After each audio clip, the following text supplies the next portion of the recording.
অনেকগুলো খটকা আছে নন্দ।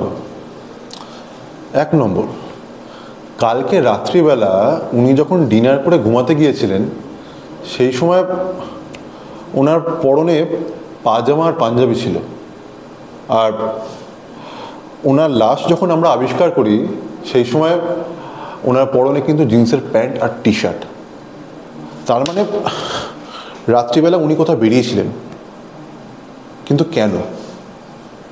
আর 2 নম্বর ব্যাপার হচ্ছে যে কি ওনার ডায়েরিতে ওনার ছেলের নামের পাশে অনেকগুলো কোশ্চেন মার্ক ছিল। তাহলে কি উনি জানতে পেরে গিয়েছিলেন যে কি রঞ্জন ওনার ছেলে না?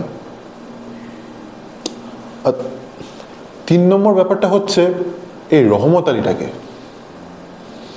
কারণ ওনার ফ্যামিলি মেম্বার তার সঙ্গে ওনার বন্ধুদের সঙ্গে কথা বলে যা জানতে পারি, এই রহমত আলী বলে ওনার কোনো বন্ধু নেই আর কোনো আত্মীয় পরিজনও নেই।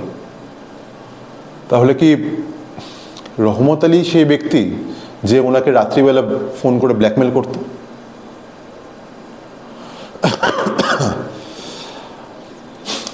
আর একটা জিনিস, আমরা যখন লাশটাকে খুঁজে পাই ওনার গলায় কিন্তু সুতোর দাগ ছিল, আর ওনার হাতেও কিন্তু সুতো জড়ানো ছিল। তাহলে উনি সুতো নিয়ে কী করছিলেন?